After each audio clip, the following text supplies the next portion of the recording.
It is 5 o'clock, and I call this meeting to order. Madam Clerk, roll call, please. Councilmember Kennedy. Councilmember McEachran. Councilmember Negretti. Here. Mayor Pro Tem Cox. Here. Mayor Garcia. Here. This is the time for public comments. There's no one here to address the council or to speak. We will have the declaration of closed session by our city attorney. Thank you, Mayor Garcia. We have 5 closed session items this evening that are all set forth on the agenda. Items A and B are existing litigation pursuant to Government Code 54956.9 D1.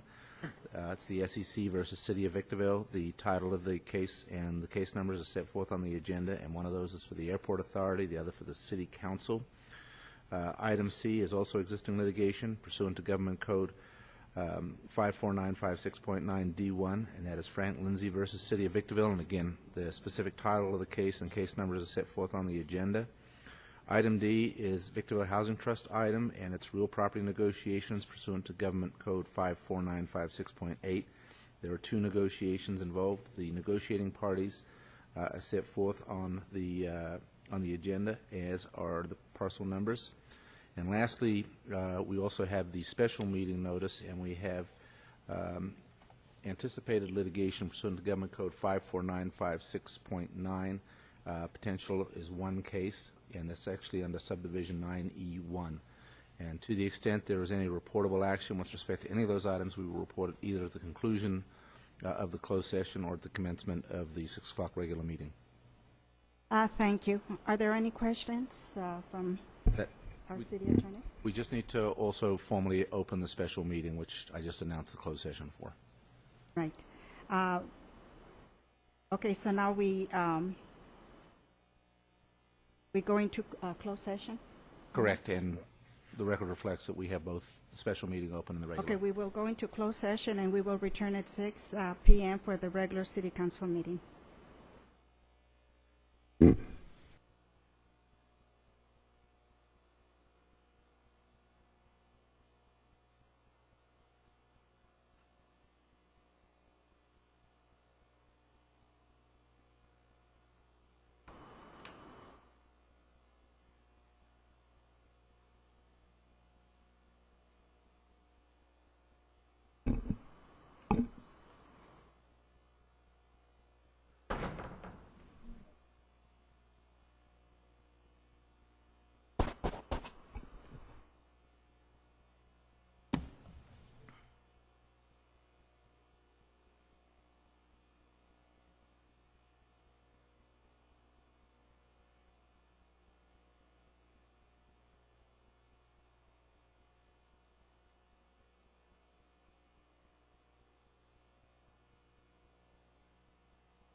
It is 6:08. And I'm sorry that we are late. Like I explained, our executive session went over a little bit, and I call this our regular city council meeting to order. Madam Clerk, roll call, please. Councilmember Kennedy? Here. Councilmember McEachron? Here. Councilmember Negretti? Here. Mayor Pro Tem Cox? Here. Mayor Garcia? Here. Now if we will have our city attorney give us an update on the executive session. Thank you, Mayor Garcia. We had 5 closed session items this morning, 4 on the regular agenda, 1 was on the special meeting agenda. Items A and B are existing litigation pursuant to Government Code 54956.9 D1. The case names and numbers are set forth on the agenda, and there is no reportable action with respect to those items. Item C is also existing litigation pursuant to Government Code 54956.9 D1. Frank Lindsay versus City of Victorville. Case numbers on the agenda. Again, no reportable action with respect to that item. With respect to item D, real property negotiations pursuant to Government Code 54956.8. There was reportable action. The City Council, through a unanimous vote, has agreed to sell the property. It's listed as APN number 0395-21209 to Palladio Development LLC, whose name is listed on the agenda, for the purchase price of $75,000. That will be pursuant to a standard form purchase agreement, which the Palladio Group has already signed, and it requires a 60-day escrow. The last item was the special meeting notice, anticipated litigation pursuant to Government Code 54956.9 E1, and there is no reportable action with respect to that item. Thank you. Question. Does it require an action at this time of the council in regard to authorizing open an escrow or anything? No, the council has agreed to enter into the purchase and sale agreement that we already have a copy of that has been signed by the purchaser. That's the only And- action we need to take. And on there it. is a 5-0 vote, and you have agreed to enter into that contract. Thank you.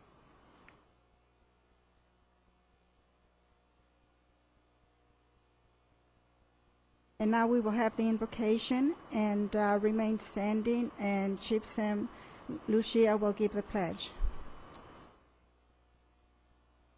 The invocation will be given by Minister Karen Ingram from Burning Bush Church. Good evening. Let us pray. Father, we thank you now for this day. We thank you for this hour. We ask you now in the name of Jesus that you will bless the city council, bless the members and everything that they do and they say. Let it be done decent and in order. We thank you for them for watching over our city and keeping us. Now protect those, Father, that do come tonight, everything that they say. Let it be to the glory for you and the city of Victorville. Bless our police, bless our firemen, bless everybody, Father, that watches over us in this city. We thank you now for bringing us here thus far this year, and everything that we do, again, let it be done decent and in order. For it is in God that we do trust, and we give thanks for keeping us all this year. Now bless those that are coming before the city council tonight, and everything that they want, everything that they have need of. Let those have a listening ear and a receptive heart to the city, for you have been good to us, and the city has been good to us as well. We thank you now in Jesus' name. We do humbly pray and forever give you thanks. Amen.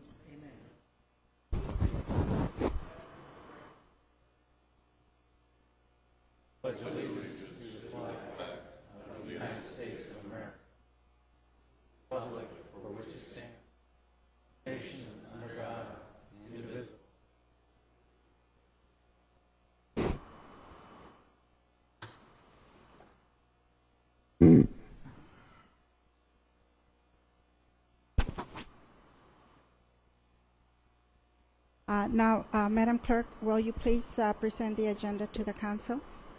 We do have a presentation, Mayor Garcia, by the Sheriff's Department, if you would like to hear that first. You're correct.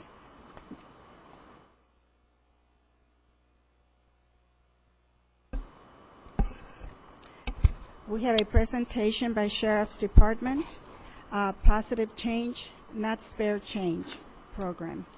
Thank you, Mayor, members of the council. I'm Detective Reggie Pahia from the Homeless Outreach and Proactive Enforcement Team. I'm here to tell you about some upcoming activities we'll be performing in the Victorville area soon. I first want to introduce Deputy Jeff Collins, who will be going over the anti-panhandling campaign. Good evening, Council.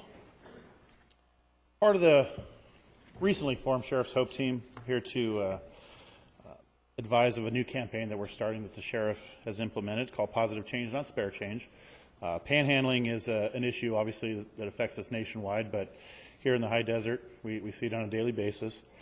We're seeking to educate the public of the many resources that are available in order to stop donating directly to the panhandlers that you see on the off-ramps and the sidewalks, and donate that money to a charity that can actually help these people get out of homelessness if indeed they are.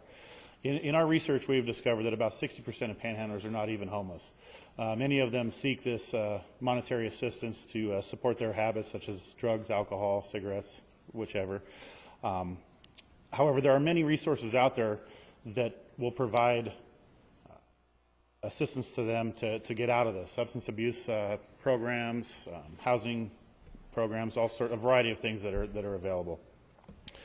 Our program is going to encourage the public to contribute directly to these service providers instead of giving the spare change to the panhandlers. People who give money to the panhandlers cannot be sure exactly where this money will go, like I stated, but donors who give money to the service providers know exactly where their funds are going and what their money is doing to help the problem. Donating to a trusted local organization rather than to an individual not only benefits these individuals in need, but the entire community as well. Donating to the social service providers is one way that we can all help make a change. Panhandlers are growing in number for many reasons, and here in San Bernardino County and the high desert, we have many people who have good hearts and are wanting to help people. They see the folks on the side of the street and assume the worst and decide to reach into their pockets and help them. That's why the public education about the positive change, not spare change, is so important.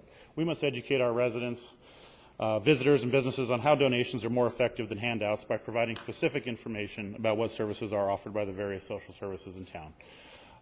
Very shortly, we have created a sign that's been approved by our sheriff that you'll be seeing at businesses throughout the community, actually the entire county, going to be in storefronts, possibly at bus stops and so forth, to educate our people, our citizens here about our program. It's also up on the board. The key element of the positive change, not spare change, is public education, like I said. If we can eliminate the giver on the streets, that's our main goal. Like I said, the giver, if they could give to Victor Valley Rescue Mission, many other agencies here in Victorville and the high desert, it can be distributed out in a more positive manner.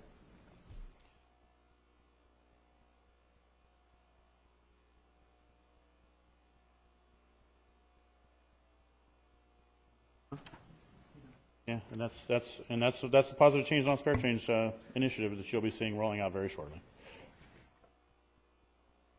Thank you, Jeff. Also, we have Deputy Michael Jones. He's going to be going over our Mojave River operation plan. Good evening. We just wanted to bring to your attention, we worked with City Manager Robertson and Victorville Police Department. Obviously, over the past several years, 10 years probably or more, most of the homeless population in this area has kind of went towards the riverbed. Right now we have about 70 to 80 people kind of on a sliding scale, some in homelessness, some out. In Victorville as a whole, we've contacted about 159 homeless people, giving 57 assistance and referring 78 to different programs throughout the county. We've housed 7 successfully off the streets, and we have 23 veterans in the high desert or in the Victorville area that are currently in the process of getting vouchers for housing. Today, we did an outreach with a team of 10 from behavioral health and some veteran agencies, and they let one person up at the riverbed know that they just got a housing voucher for him today. In the Mojave Riverbed, like I said, about 70 homeless people. We're working with some proven practices around the country to do a closure of that area to eliminate the issues on the private property. A lot of the homeless are on private property up there, and they're incurring fines from code enforcement for having homeless on their property. Probably about 50 to 60% of the homeless population is also on city property behind the park and the riverbed levee on the east side of the freeway. So there's about 50 homeless camps. Obviously, you have some couples. There is no children down there. We make sure of that. We plan on doing this over several phases. About 23% of the people down there have some sort of income, so they have a way into low-income housing and stuff. The Sheriff's Department, over the past 2 years, since January of 2012 to October of this year, has had 4,450 calls for service in that reporting district. So that's 4,450 times a deputy went down there for some sort of problem, resulting in 693 reports. There's been a murder, 3 rapes, 4 attempt murders, 86 assaults, and that's just the crime that's reported, because a lot of them don't report crime amongst each other. Also, there's been 4 natural deaths over the past month, just from the people that have been down there. So over the next several months into the new year, we're going to be offering them services and eventually working with the city and Victorville Police Department to do closures of those areas in hopes to get the people that are content down there because of no responsibility and stuff like that into housing. Currently, we have about 60 vouchers through various programs that are ultimately funded through HUD, and it's a permanent house. And then there's several programs out there for rehab and stuff like that. So we have more than enough resources for those individuals down there. But so far, they've elected to be comfortable down there and refused our service as far as housing. So our first phase we've already began. Our second phase, collaborating with agencies. The third phase, which Victorville Police Department will do the enforcement actions once that closure is down there. And then the fourth phase would be securing the area with the property owners to close off their property so vehicles and stuff like that aren't able to access down there. That's our action plan for there we wanted to make you aware of. Thank you, Mike. Any questions from council? How do we get those posters? When are they going to be available? We have each city in the county will receive 200 posters, and we'll be taking them to the Victorville station and giving them to the staff there, and they can be distributed either by COPs or deputies to whoever would like them. So they will be available as soon as probably next week. I just encourage you, since you're going to be encouraging businesses to place those, to get it out to the Chamber of Commerce as well. Absolutely. I do have a question. It appears that we have a larger population of homeless than our surrounding cities. Is that because of the river, or do you know why? It in part because of the history of the riverbed, because it's been such a out of the way place, out of sight, out of mind. It has been a place for them to go and not be harassed by anybody else or molested. So it makes it an easy draw for them to kind of get off the grid, out of the way. So that does have an appeal to some of the people out there where they are off the beaten path. I have a question. This is great work, by the way. Thank you. There are a lot of people very concerned about facts, numbers, people. I'm glad to hear that there's no children down there because a lot of people think about that. And this is a great process. So just 2 questions. One, when do we think success will be achieved in that? I think it was enforcement, and the last one was secure. Was that the last phase? Yes, that'd be the last phase. We're looking at around March to have the enforcement phase. We understand there, like we spoke before, there's 70 to 100 at any given time. If we can get at least 50 of those people housed, that's a measurable success. That's a quantifiable success for us. We do understand that some are going to disregard the closures and go back in, but at least they're not taking in motorhomes, trailers, things like that. The securement will be either in the form of K-rails or cables or chains. We're going to work that out with the city to find out which it'll be, but it'll probably be closed around March. Okay. And then the last question, thank you. Last question is, there was a park down on 7th Street and D Street, and then this process going through the riverbed, which is great. Is there another future phase possibly within 7th Street or certain other problem areas? Well, it's going to be in phases like Deputy Jones described, so we'll start at the Iron Bridge and work our way down. So it'll give people time. We understand some people they're going to realize, we've been telling them for quite some time, this is coming. This is private property. You're not allowed to be there. So once they see the closures begin, it'll give them the opportunity on their own onus to gather up their property and move along. And we understand once we get to an area, the last area, we're probably going to have some holdouts that don't want any help, then we're going to have to work on enforcement issues at that time. But we do see that the networking that the homeless do is very incredible, so we want to realize that once it starts, we're probably going to have quite a bit there on their own volition are going to leave that area, and we are going to discourage them to not go into the other areas. We've worked with the City of Apple Valley, and they're going to post on their side as well, so we're not just pushing the problem away. Right, and I guess my comment was, or question was more directed towards, there was just a recent fire started. In other words, instead of, they may be pushed to other parts, but 7th Street specifically, any chance to do this as well and engage the homeless populations that exist there? Absolutely, and that's what we do. We want to find out how, this is our first for us, so we want to see how this works, and then we can apply it on a smaller scale, not just through Victorville, the entire county. So once we do this, we have work the bugs out, if you will, and then we can start on a smaller scale in other areas where we see they might be more heavily impacted. Absolutely. Couple things. Is it possible to get these posters posted at the freeway off-ramps?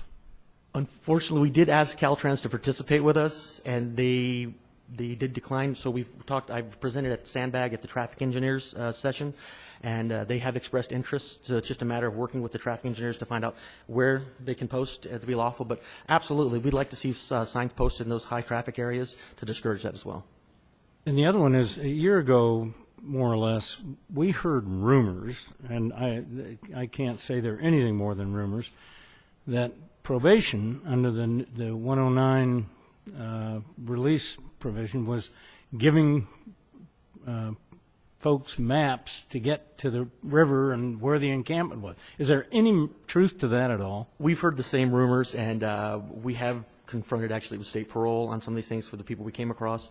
They were vehemently denied that they were placing people there, but the stories were pretty consistent across the population, so we found it a little difficult. And we've never seen this legendary map, but we do know it exists. We'd like to get our hands on it. But we have spoken with parole. They are very receptive. Matter of fact, they have worked with us to address the problem and realize that we're not going to dump people, and we expect somebody else not to dump them in our backyard as well.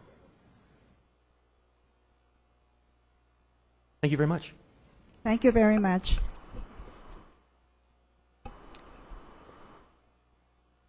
At this time, we have our city clerk present the agenda to the council. Thank you, Mayor Garcia. Any revisions to the agenda? The City Council of the City of Victorville welcomes the public's participation in tonight's meeting. Persons who wish to address the council on a specific item or any item that does not appear on the agenda are requested to complete one of the white speaker cards located in the council chambers lobby and give it to the city clerk prior to the meeting. The mayor will call upon each individual who has submitted a speaker card. Pursuant to Government Code Section 54954.3, state law prohibits the council from addressing any issue not previously included on the agenda. The council may receive testimony and set the matter to a subsequent meeting. Comments are to be limited to 3 minutes per speaker or less as deemed necessary by the mayor. Communications are to be addressed directly to the city council. Individual comments to staff or members of the audience are not permitted. Any individual or group who engages in disruptive conduct during the meeting will be removed from the chambers by order of the mayor. All documents to be considered for approval at this meeting are before the council, and there is one revision to tonight's agenda, and that is in relation to agenda item B1. There is a letter in support of adoption of ordinance number 2327 from the Lighthouse of Restoration Organization. That revision is on the dais and is available to the public in the council chambers foyer. Those are the only revisions to tonight's agenda. Thank you. At this time, I open the public here. Well, we don't have any appeal hearings at this time, so we move on to public hearings. And we start with B1.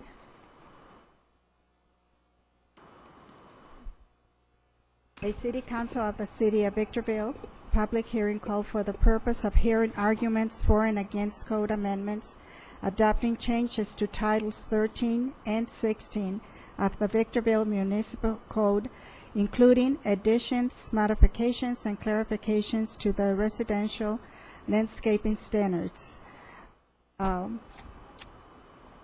Residential wall heights, the definitions section, the land use table variances, and some barriers for residential uses along Highway 18 and 395, and the regulation of synthetic drugs with an environmental exemption is set forth in the following ordinances.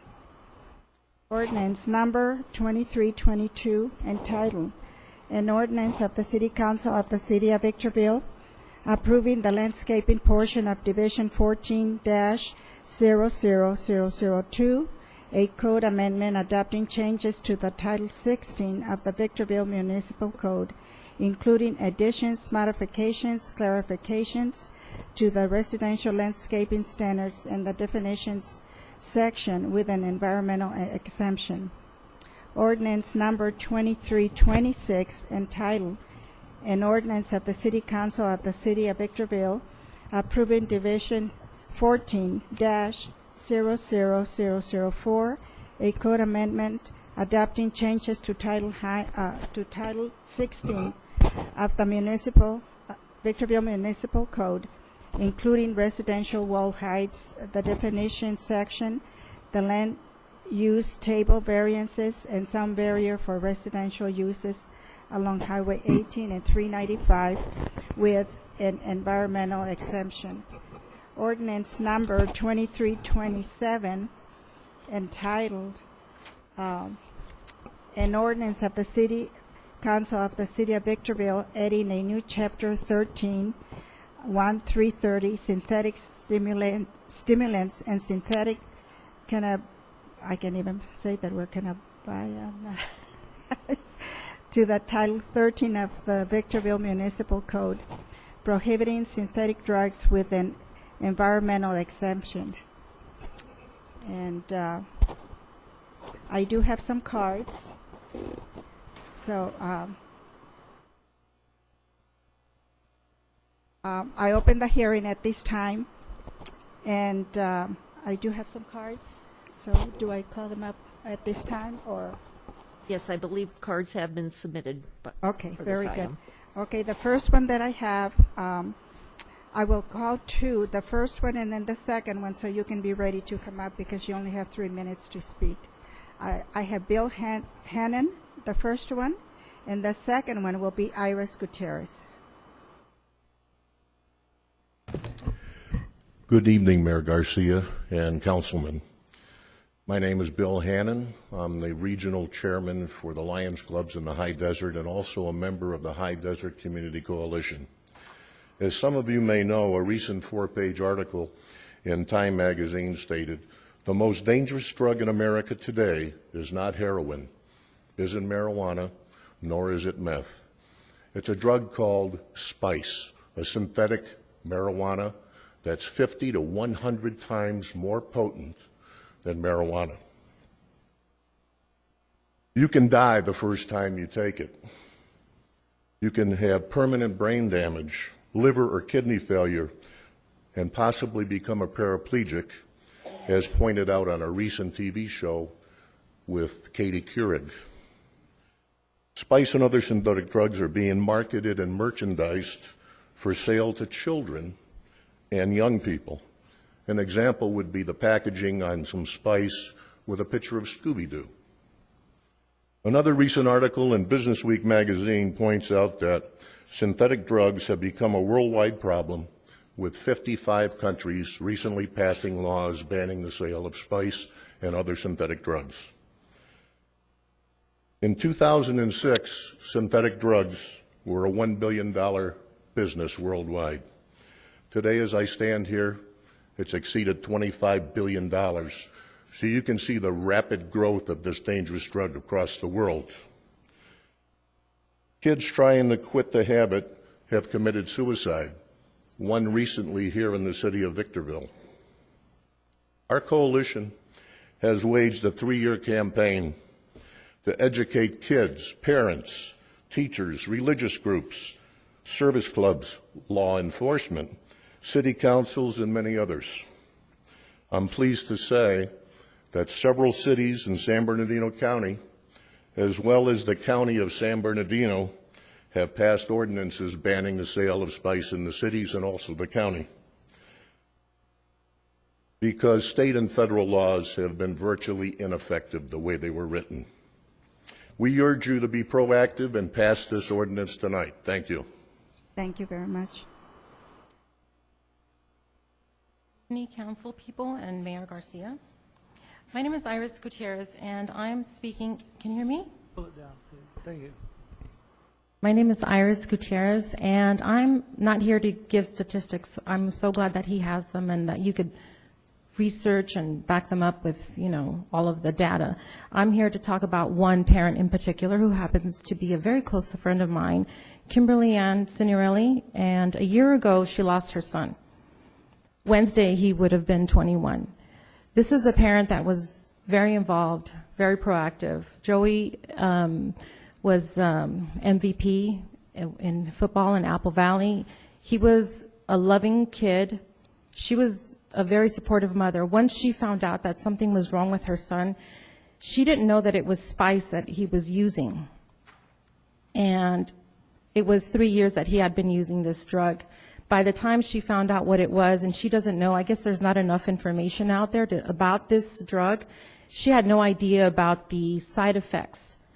She was pretty desperate. I mean, she was no longer giving him money. He was acting like he was homeless, panhandling for the money, because it costs $5 for you to get spice. So she begged her brothers to help her. Her brothers lived in Iowa, and that's where he committed suicide.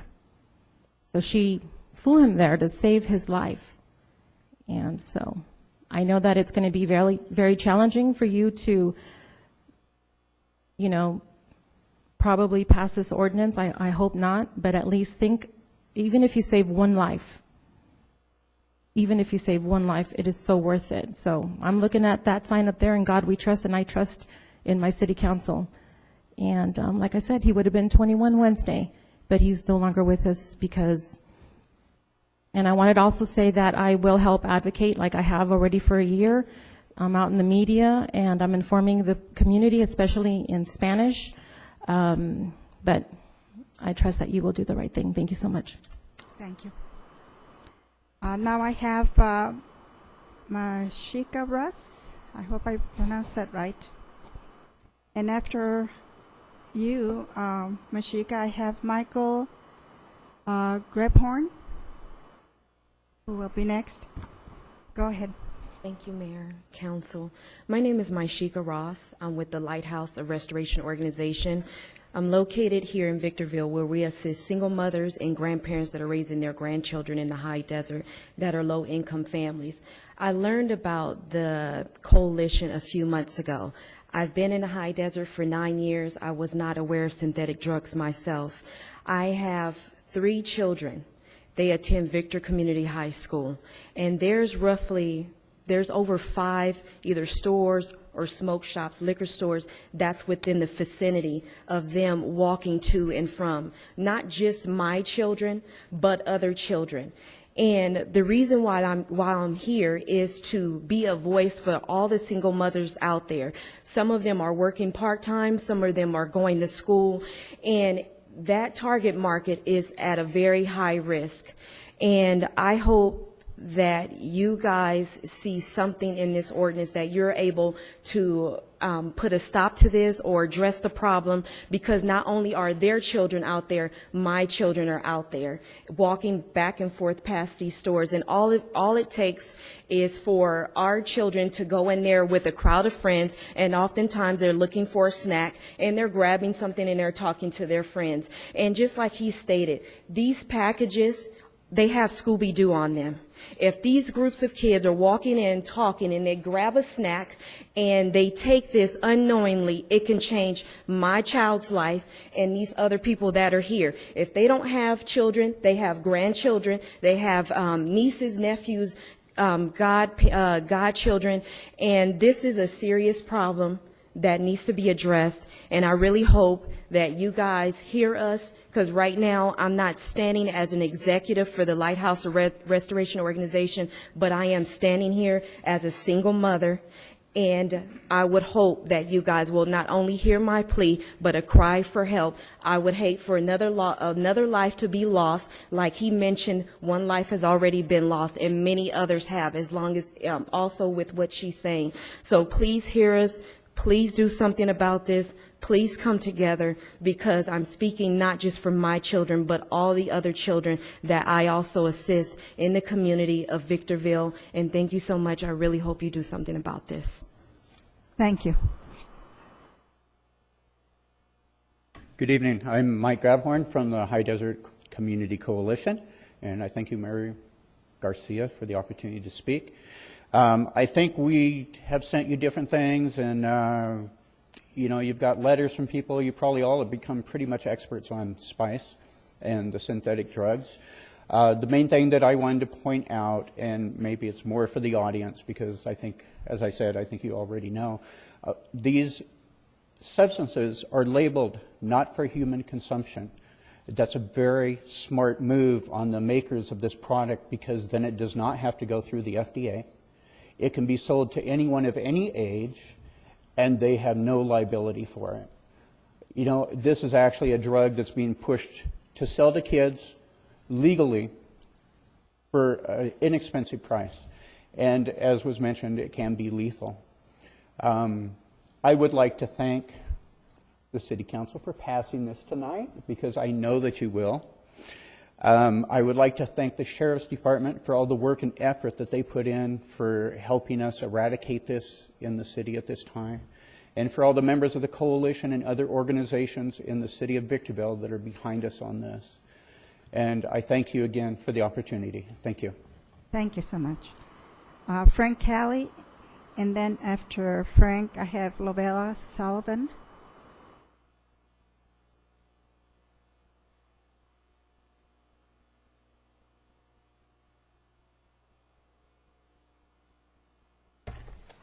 Well, good evening. My name is Frank Kelly. I'm a resident here in Victorville. And I want to say congratulations to you, Mayor, and to the new council members and re-elected council members. I think most of you, except probably the new council member, know me. I am the Chief Executive Officer of organization, nonprofit here in the High Desert, No Drugs America, where our motto is, say it loud, I need no drugs.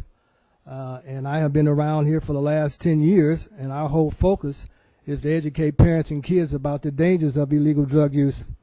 And I've written a letter.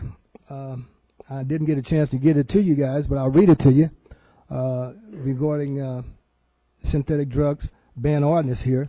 And it's to the Honorable Mayor and City Council members for the City of Victorville, California. I write this letter in support for the request for the synthetic drug ban ordinance as requested by the High Desert Community Coalition, which I am a participant. This type of ban has been approved by the High Desert, some other High Desert cities, the County of San Bernardino Board of Supervisors, and the federal government. No Drugs America feels that this type of ordinance will lend more teeth to those laws already passed by the federal government and to deter the spread of these dangerous substances here in our city.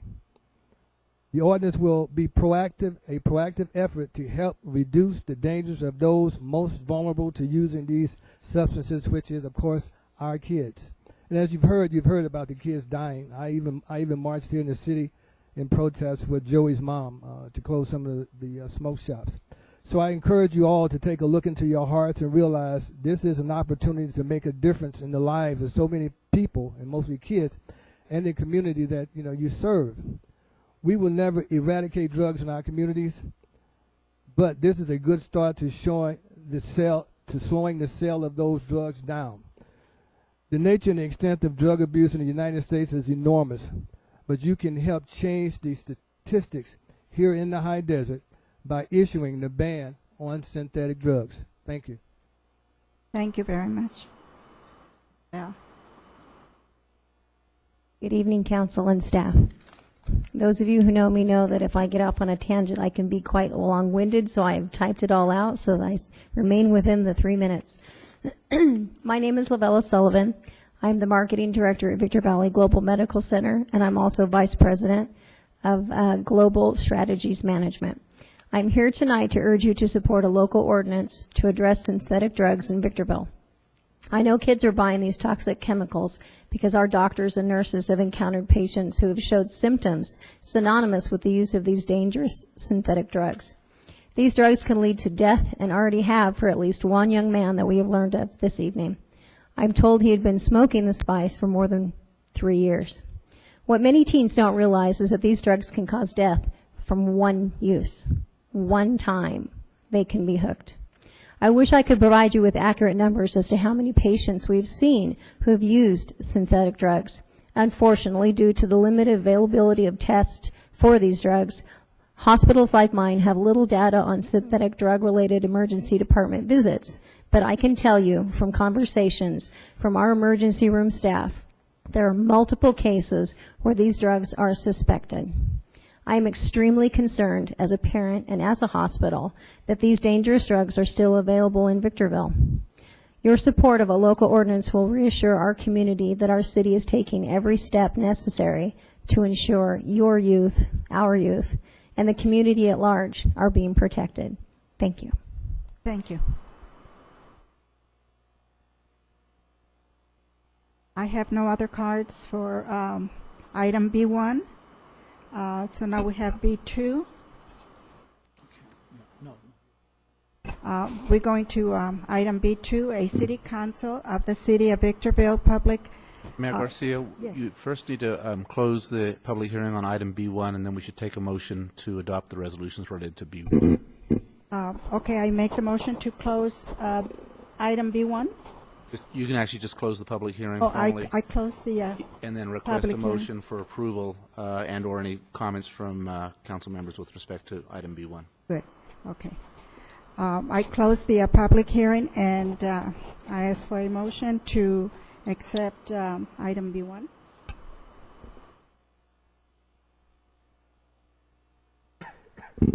And I assume the motion would include waive for the reading. Mayor? Yeah, the motion will be to adopt ordinances as read by the mayor and also waive further reading. But if I might, I'd just like to ask Captain Lucia if you could come up and there was some indication by some of the speakers that we might not pass this tonight. I think that that's a misnomer. But also, I know your department has actually been out there in advance of this ordinance educating shops as to the dangers of this, and maybe you could speak to what you've already been doing and what you're going to do once this ordinance is passed. And then just to make a comment, there's so much more to this ordinance than just the synthetic drug part of it, but it tends to, as government does, tag things on a much broader issue. So, good evening, Mayor Garcia, members of the council. Council member, you're exactly right. We have been working hard in applying the penal code to some of these problems, and we've been trying to educate the public and also the businesses that are selling this garbage. Excuse me. But synthetic drug use, it's a serious problem affecting our citizens of this city, especially our children. The thing that makes it so difficult when applying the penal code is the penal code addresses the chemical compounds of drugs. And it outlaws the chemical compounds, not specifically the product. And these synthetic drugs can be changed so quickly and easily that a chemical compound can be outlawed and it be changed or enhanced or added to, and the penal code no longer covers that as an illegal substance. Having a city ordinance will allow us to outlaw simply the synthetic drug altogether. And it'll give us a way to actually sink some teeth into the problem. Did I answer your question? Would you like a little more? And do we have a definition then of synthetic drugs that just doesn't allow someone else to maneuver around it? Well, anything that is not natural is synthetic. So it really covers a broad spectrum of synthetic drugs without having to identify the chemical compound. I don't think that answers your question, though. I'm not sure there is an answer to the question. It's just, you know, if they've come up with these things as a way to maneuver around the drug laws that we already have in place, A synthetic drug would be anything that mimics the stimulant classification of drugs and or the cannabinoids, which is cannabinol is the psychoactive ingredient in marijuana. Anything that mimics the effects of the cannabinoid, any derivative of a cannabinol product is considered a cannabinoid. Anything that's psychoactive. This gives you the tool you need to work with. Absolutely. Okay. The penal code is ineffective. The ordinance has a lot of definitions specific, but then also has a lot of catch-all language to get to items that we don't even know are out there yet. And I haven't committed all of that to memory, and I can't list it for you. Well, by combining all these ingredients together, actually they're making a drug. Absolutely. But they don't call it a drug. They call it a synthetic something. Spice, bath salts. There's all kinds of names But given to it's these still a synthetic drug. drugs. Yeah. Yes. Thank you. If there is a second, a motion, as I understand it? Yes, there is a Second that? There's a motion by Mr. McEachran and a second by Mr. Kennedy to introduce and waive further reading ordinance numbers 2322, 2326, and 2327. And I have no other questions about the synthetic drug, but I do have a question about the first ordinance. And the staff report says that the rental program is removed from that ordinance. That's correct. It's in the follow-up pages behind it, but that comes from a June meeting. Correct. So that's not part of the remaining ordinance. Correct. Pursuant to council direction, the staff worked with rental agencies to, I believe, come to an agreement on that rental inspection program. But because of the way this item was put on the agenda and then continued, there wasn't an opportunity to insert that language at this time. We believe that'll come back to you probably in January for the rental inspection portion. But this would put in place the residential landscaping standards that have been discussed. Thank you. I have a question of the attorney, or maybe the city clerk. My understanding was that this item included 3 ordinances, and the public hearing included all of them. That is correct. It was Okay, it and was so the open motion then also include the approving all of them, or is there That a is separate correct, motion and- required for each one? The motion can include all three, All three. and the mayor has already read the titles, so the motion All then three. Okay. is to approve all 3 and waive Our further vote reading. then will conclude all of item 1? Okay. Thank you.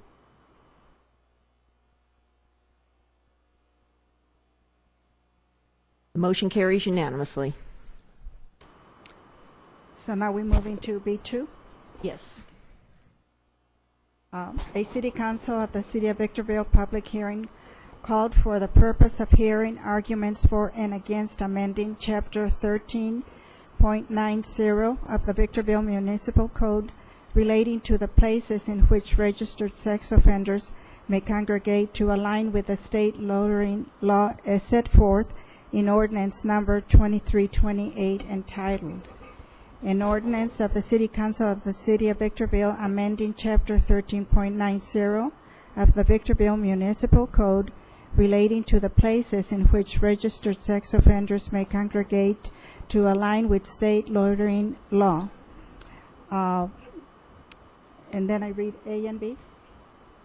The motion can include basically A and B, assuming the first thing to do would be to open the public hearing, get any comments on it, and then seek a motion to approve staff recommendation and the ordinance. Okay, thank you. So we need to open the public hearing first and see if there's any comments. Are there any comments? And the public hearing itself. I opened the public hearing, and do we have any comments? I don't see any, so Close the public I hearing. close the public hearing. And I call for, We'd seek a motion from somebody on the council to okay, adopt ordinance number, introduce ordinance number 2328, and also then approve staff recommendation that goes along with the ordinance, and waive further reading of the ordinance. So moved, including all those admonishments of the city attorney. I think it's worth saying that nobody on this council wants to make this motion. I'm going to second it.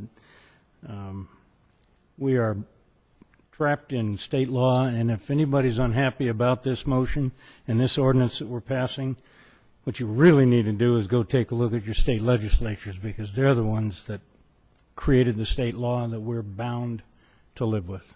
And that's the whole purpose of this. The motion's been made by Mr. Cox and seconded by Mr. Kennedy.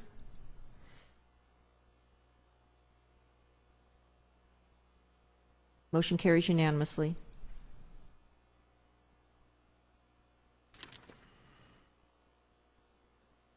Now we move to the consent calendar. And do we actually approve of the items, or are we okay with that, or? I move to approve items 1 through 10 on condition that there's no additional comments from staff or questions from council. There's a motion by Mr. Cox and a second by Mr. Kennedy.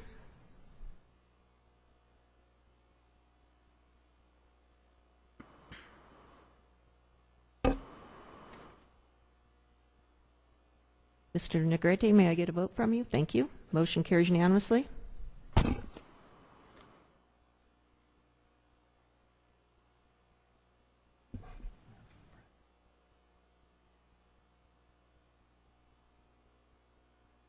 Okay, now we're going to written communications. And the first item is D1.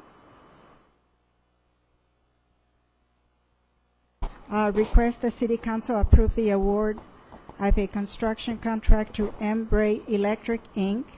in the amount of $59,900 to furnish, deliver, and install parking lot lighting in support of the City of Victorville Library.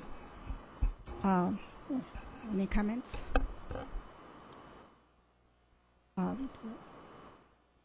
Motion by Mr. McEachern. I don't have any cards, or I don't see anyone that needs to speak on this item. Do we have any comments? There's a motion by Mr. McEachern, a second by Mr. Negrete. Motion carries unanimously. Now we have item D2. Request the City Council approve the improvement reimbursement agreement between the City of Victorville and the developer Walmart and Victorville West 395 LLC in the amount of $444,311 for credits against roadway fees and stormwater drainage. Are there any comments on that? Mayor Garcia, I just raised a question for the city engineer. The report amount here on the agenda item indicates the amounts for $444,311. I believe the contract itself is seeking approval for a reimbursement amount of $800,506. What is the amount? I want to get confirmation from the city engineer. Yeah, that's correct. The amount in the agreement is correct. We left it that way. We've already reimbursed about $356,000 and change.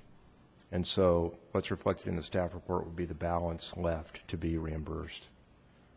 The council knows the full amount is $800,506.86, but per the staff report, that's the amount that's left on the balance. And this is the amount that's left on the balance? Correct. Okay, so. But that contract was approved? You're approving it this evening. Get a motion to approve it. Do we have a motion to approve? Motion by Mr. McEachern, second by Mr. Kennedy.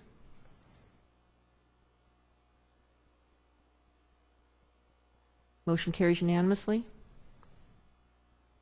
D3, request the Victorville Water District Board of Directors approve amendment number 6 to the Woodard and Curran Professional Services Agreement in an amount not to exceed $63,200.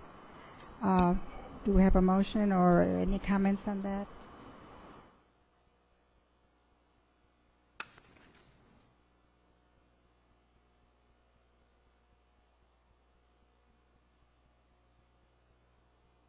Motion by Mr. Kennedy, second by Mr. Cox.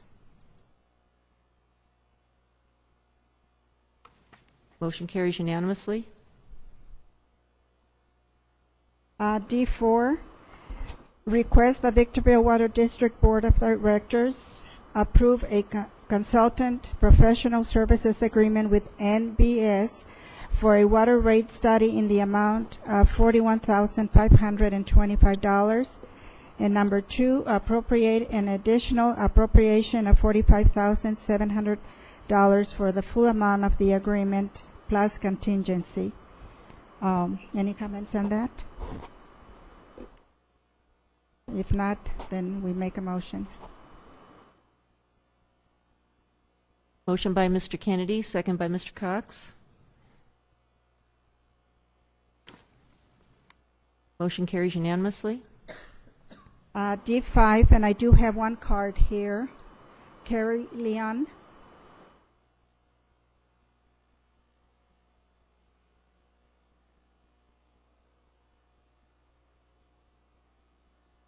Good evening, Mayor, Council, and staff. My name is Carrie Leon, and I'm the broker-owner of Aggia Real Estate in Apple Valley. And I'm here to speak on behalf of Denise Otterson. She's the owner of the property located at 14529 La Brisas Road. We listed the property and went into escrow. During our escrow period, we had inspections done and found that our septic failed. I do have copies for you here. We did get bids on a septic system for somewhere around $2,800. In the process of that, we found out that the sewer location was approximately required to hook up about 200 feet away. Our property is about 140 feet away. The bills, and I do have bids here for that as well, were in excess of $33,000. I would like to read a letter to you. Mrs. Denise Otterson could not be here today because of the emotional stress that she's been going through. So, to whom it may concern, I am writing this letter to request a hardship. The current city's plan to make me hook up to sewer is creating an even greater hardship than I'm already in. I by no means have $20,000 or more, which is in excess of $33,000 plus fees of $4,000, would be over $37,000. I bought my house on a septic and feel that it is wrong and unfair to make a widow come up with this kind of money when I am already selling my house just to avoid a foreclosure. My husband, Robert L. Otterson, passed away on May 27, 2009. In addition to the emotional impact this had on me and my family, it also had severe financial repercussions. Robert L. Otterson was the sole provider in our family, which was the cause of a huge income disparity. I am unable to collect even my husband's Social Security at this time until I am 65 years old. I have been unable to find work and have had to rely on the help of my family and friends to survive. I am a widow living off of $500 per month from my husband's leftover pension. I am no longer able to even keep up the mortgage payments, and that is why I'm selling my home. I am in a horrible position and unable to pay for any of these expenses. I also filed a bankruptcy in March of 2011. I do, due to such financial hardship. I am just trying to sell my home to avoid the additional income disparities. Unfortunately, that means that I am not able to meet the financial requirements in order to hook up to sewer. Thank you for your understanding during this difficult time, and I hope we can come to an agreement. The proceeds that she will be receiving after paying for a septic, if she could, would be somewhere around $6,000, $5,000 or $6,000. And unfortunately, today she found out that she has to have surgery on her eye and needs the money for that as well. In the event we cannot get the variance, the house would then go to foreclosure. The buyers are also here on this property, and if you need them to speak, they were hoping to make sure that they could proceed and go forward with the purchase of their property. So I respectfully request a variance and let her do a septic instead of hooking to the sewer.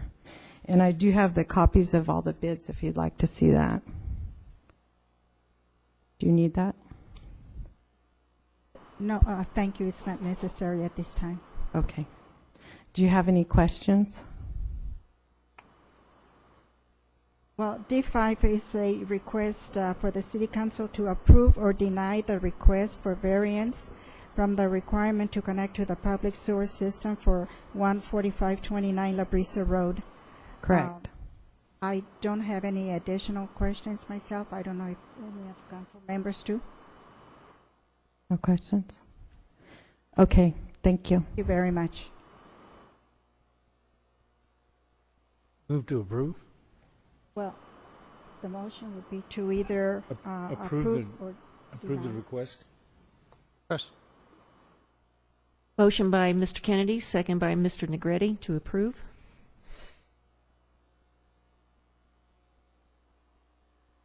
Motion carries unanimously.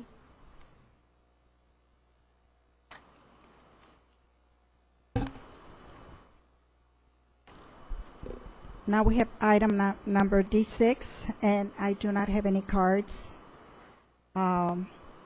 Request the City Council make appointments to various boards, commissions, and committees on which the City Council members serve. I haven't had an opportunity to speak with Mr. Negretti regarding the appointments. So at this time, I don't believe that I am ready to include that, if it's okay. So then it will be brought up at our next council meeting. If you're not prepared to act on the appointments tonight, yes, you can certainly do that at the next council meeting. Is everyone in agreement to that? Yes, I guess we are.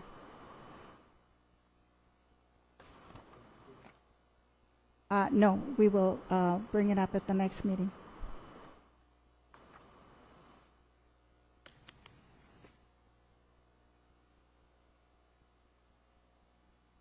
Item number D7, request the City Council reaffirm or make changes to their appointees to the city's committees.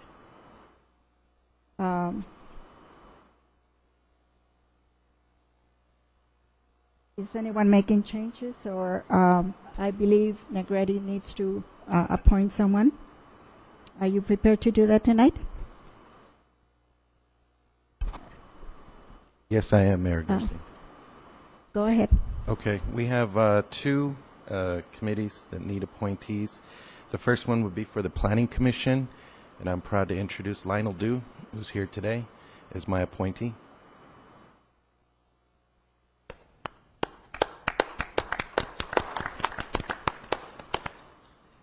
The second appointee was for Community Services, and that would be Marvin Ellis.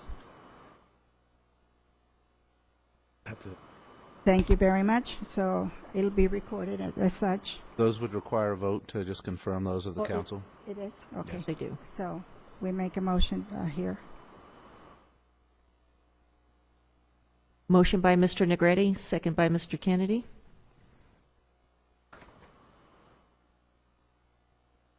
Motion carries unanimously.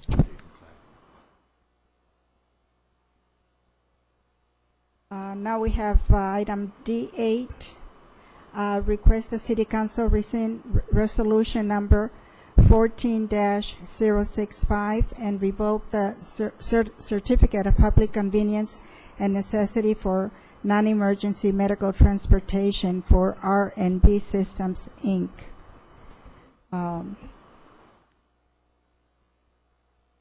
Any comments? So we make a motion here to rescind.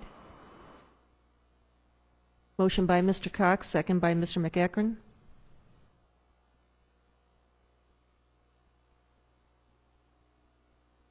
Motion carries unanimously.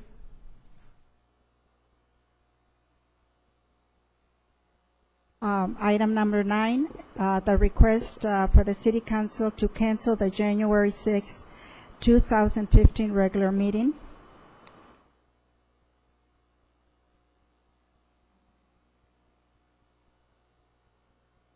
Motion by Mr. McEachran, second by Mr. Kennedy.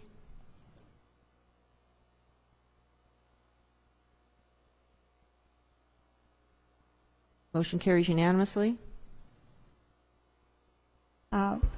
Item D10, request the City Council appoint 2 council members to serve in a committee to make recommendations regarding public art projects. Mr. Mayor, members of the council, I put this item on the agenda. We've got a couple of public art projects that the city is processing now that would be built with city funds, actually not city funds, but donated funds. And we've had a little bit of struggles with what those art projects should look like. So the request would be to have 2 members of the council sit on a committee with staff and potentially some members of the public just to evaluate the submissions for the artwork and help kind of guide the projects. We also have at least one private project that has talked about public art as well for a part of their project, and they wanted some input. So this would be, at least in part, sort of a standing committee so that as potential public art projects came up, the council members could work with staff on evaluating the art pieces. Question, Doug, with respect to where these art projects would go, are these going to be at parks or other public facilities? These would be at public facilities. One of them is the 50th anniversary public art project that would be right here at City Hall. The second one is we'd like a little bit of input with our Civil Rights Memorial. We are under construction now, or about to be under construction for the plaque that designates the area at the southwest end of the parking lot. But there's some design development on what each of the individual plaques for those that are nominated and approved by the Community Services Advisory Commission, what those plaques might look like. So that's the 2 areas of input on the city project. The St. Mary's project has indicated that they have an interest in doing some public art, I believe, at their site, and they wanted a little bit of input from the city on what we might like there. As long as our Community Advisory Committee is involved, from my perspective, that's one of the reasons we have them there. So I think, I don't have a problem with having council members on that, but I think that the purpose of that committee would serve well to be a part of this decision-making process. We can do that. I'm in agreement to that. Okay. That's what we'll do. So what do we make a motion here? If the direction is to not establish the Public Art Projects Committee and just instead defer it to the community, was it the advisory committee? Community Services Advisory Committee. Then, yeah, it'd be just appropriate to have a motion to do that. Well, does anyone want to be on this thing? I would like to, but I don't have the time. My only thing is that if it rises to such a level that requires it come to the council, that come with a recommendation from that committee, but that it go through the process at that committee first, with an ultimate, approval by the council. But I think that's the reason we have that committee. Makes sense that they would handle that. So from my perspective, I don't think that we need to make a motion to appoint 2 council members, but that committee should make a recommendation to the council on those particular public art projects.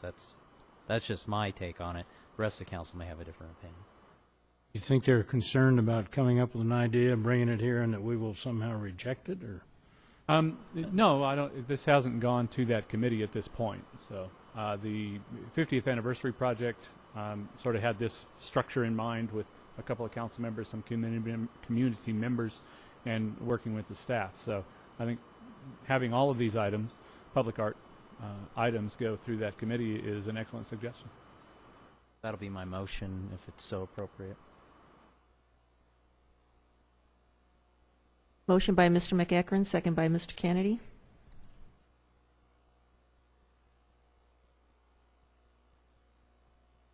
Motion carries unanimously. Okay. Item D11, request the City Council approve the owner-occupied rehabilitation program loan for Enrique Esqueda and approve the construction contract for Simon Banuelos Construction to complete the construction project.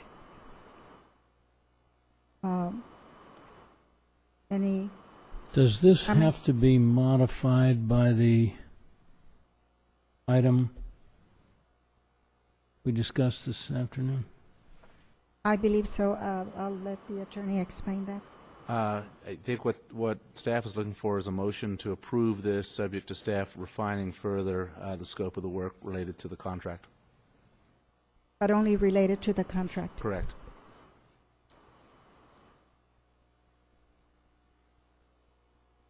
Motion by Mr. McEachran, second by Mr. Kennedy.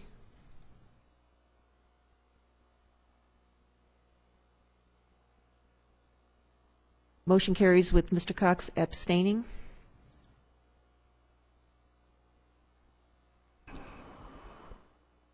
Now we move to public comments.